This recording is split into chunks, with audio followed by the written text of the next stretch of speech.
Hello everyone, my name is Lowko and welcome to a new game of StarCraft II Heart of the Swarm. And as you might have already noticed, we are watching a game that I've played recently, completely through my vision of view, and we're going to be talking about the things that I was thinking about while playing this game. Now this game, I played this like last week, I believe, and it was just right after the new season of StarCraft II started.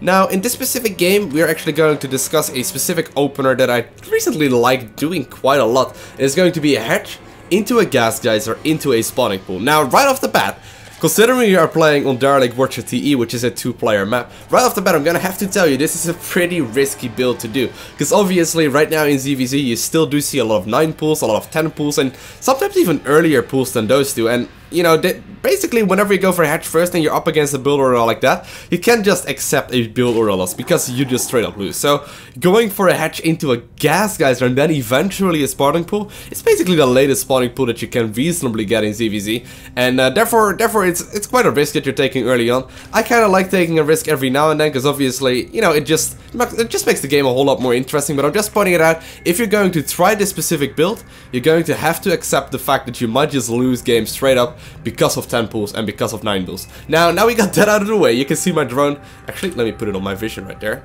Come on, Lowko. Wait. Why is it not on my vision? Oh, there we go, it was on my vision. So right away you can see me go for a expansion on the low ground right now. It is a 15 hatchery right there, and I believe I'm gonna follow it up with a 17 gas geyser and a 16 spawning pool.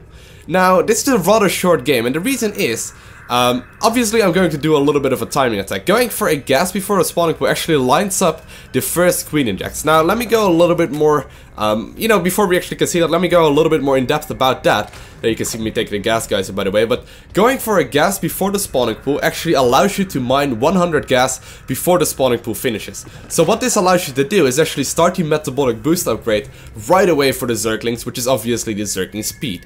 Now, what this allows you to do, if you actually start double queens as soon as the spawning pool finishes, it will actually line up the Zergling metabolic boost upgrade with the first inject of larva that is going to pop off from the queens that you spawn. So what I'm gonna do is go for a hatch, gas into a spawning pool. Then once the spawning pool finishes, I'm going to start my Zergling speed as soon as I possibly can, and I'm going to start 2 queens as well.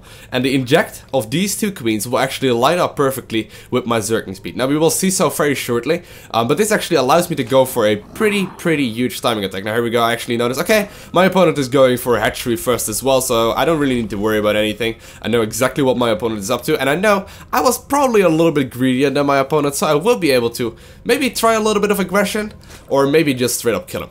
So here we go. My spawning pool is done. I'm going to be starting Zergling speed right away. I already started 2 queens, and I'm going to use this smart little overload positioning right here to actually check what kind of a unit he's making. Actually, if you actually can spare the APM and not lose the first overlord, this is definitely a good trick to do, because I can actually check out what he is moving down the ramp. At this point, he should be having full saturation in the main base, so he will likely start transferring drones to the natural. Now, with my second 50 gas, I'm shortly going to make my Baneling nest. Now, what I'm going to go for, as you can see, my queens are about to finish, but what I'm going to go for is a big speedling Baneling timing push that's going to be coming out much earlier than a regular one would do.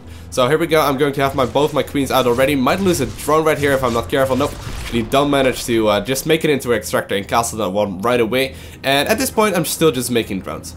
Now, I don't really want him to see my gas geyser and my Baneling nest, but then again it doesn't really matter that much. Looks like he's actually a little bit worried of losing his 2 Zerglings, so he does decide to not check up in the main base. And okay, here we go. I do see him taking his own Baneling nest relatively early. This is actually a pretty damn early Baneling nest. So I know, okay, my opponent likely went for a similar build of mine, or something just very similar.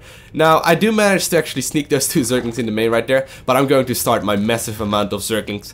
Going to start as many as I possibly can right now, and obviously my first inject just lined up, which allows me to go for about 24 Zerglings right away. I actually still have the Banelings in the main. I don't even remember if those did any damage. I don't think so. Maybe a little bit, but at the very least it forces his units out. Now, as you can see on the minimap, if you take a look at the minimap right now, yeah, that's Baneling did nothing. But if you take a look at the minimap right now, you can see me moving across the map already. Now, it is crucial that you go for the push right away. Just morph Banes. Don't actually wait for the Banelings, because that also gives him momentum to actually make his own Zerglings and his own Banelings. So run in there right away, morph a few Banelings in the natural, and try to target fire down whatever you can. So there we go, I'm just going to go for the mineral line. My banelings are about to be morphing in as well. There we go, I'm going to have those, I should actually put those on a separate hotkey very soon. There we go, I'm going to try and move those into the mineral line right there, and then that's when I'm blowing up so many banelings. Actually blowing up so many drones, and he just straight up GG's. So thank you guys all for watching. Hopefully this quick game actually taught you something about ZVZ, and maybe gave you a little bit of an idea of something to do. And hopefully I will see you in the next video. Don't forget to subscribe to see more. Bye! Your real name, or your supposedly real name. Now, when you first think about it, the idea is actually pretty good. You're actually allowed to use one single Google account for every single Google service, and obviously